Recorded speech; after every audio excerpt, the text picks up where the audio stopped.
I'm 𝐸𝐵𝐺𝐵𝐺𝐻. I know of Tribe Sober and Janet through Lynette, the recovery coach. We met in Mauritius. Basically, my foray into not drinking, I stopped about 7 years ago now. My husband stopped 3 months after me. We've both been in it together, which has been great. But I stopped 7 years ago. I'm from the UK originally, and I moved to Mauritius 13 years ago. My husband's Mauritian, and we thought best quality of life for our two boys at the time, who were 5 and 7. They're now nearly 20 and nearly 18. And ironically, in many ways, it was a better quality of life. It's a simple life. It's a slow life. There's not much going on. It's going to the beach. But there's also a lot of that, which there is in the UK too. But over there, it goes to a whole other level. So really, it took way more than it gave. I've also got a family history of addiction. My mum's an alcoholic that's in a home that's lost everything, family, house, livelihood. When I drank recklessly. I wasn't a sensible drinker. I wasn't a glass of wine, water, food. I never put the cork back in, ever. I was that kind of a drinker, and I knew that I was a problematic drinker in that respect. So it was almost like the chimp on my shoulder with my mum's history. And in many ways, I was grateful for that, because whilst I was reckless, I would wake up and think, I don't drink like normal people drink.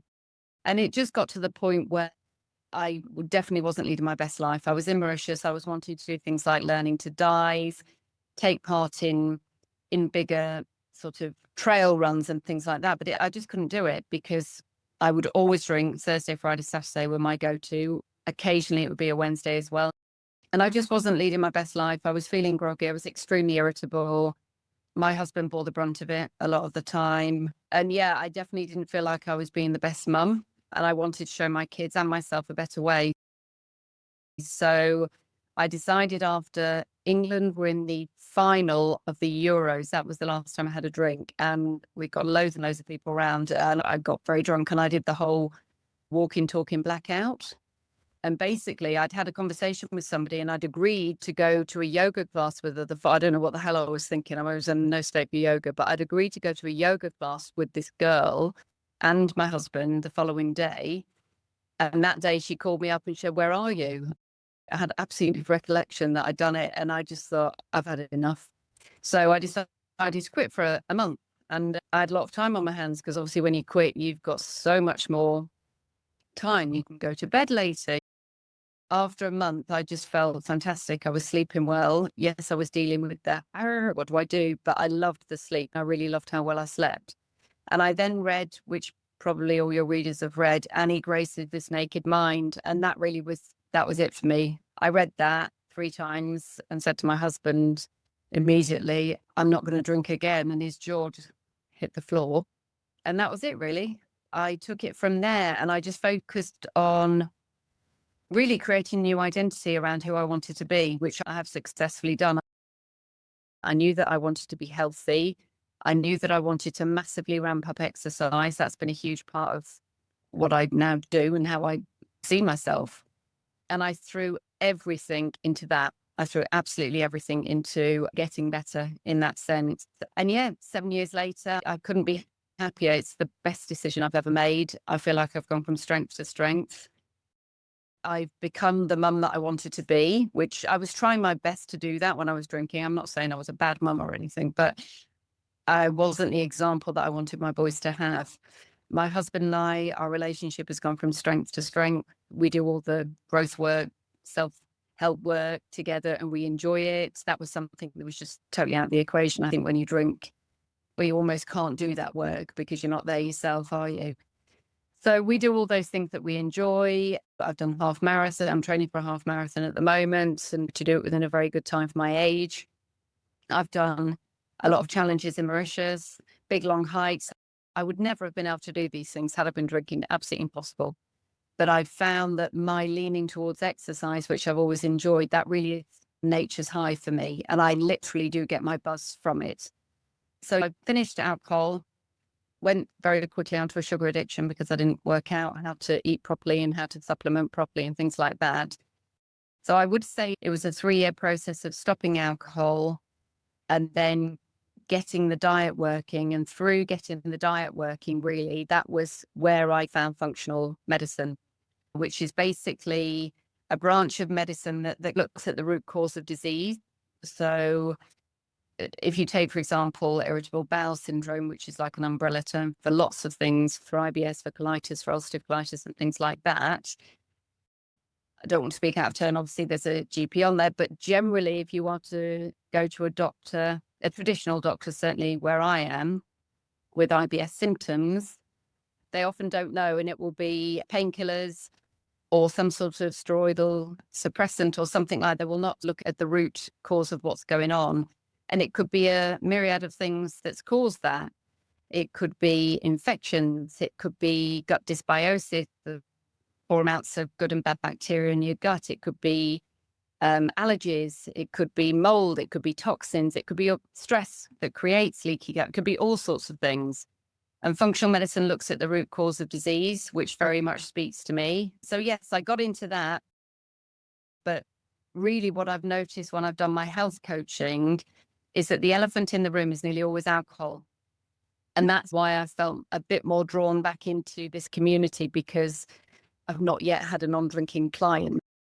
They're quite rare because it's so ubiquitous that actually to have a client that doesn't drink literally is, wow, you don't drink. Oh, this is going to be great. This is going to be a really successful kind of partnership. But yeah, I find that's the biggest thing. Once that goes, all the pieces of the puzzle start to fit together. But when that's lingering, it's very hard to do the other things, the other pillars of health that put you in good health, the good diet, the movement, the sleep, the stress reduction, the connection with others. It's really hard to capitalize on those when you've got alcohol in the equation. So that's drawn me back to Tried Sober and to the alcohol-free movement, if you like, because I think, gosh, if we could catch people there and get that sorted, the rest will naturally change. So yes, really a bit about my background with alcohol and what I do now. I've actually returned to nursing. So I've actually just done a return to nursing practice course. So I've got my pin back.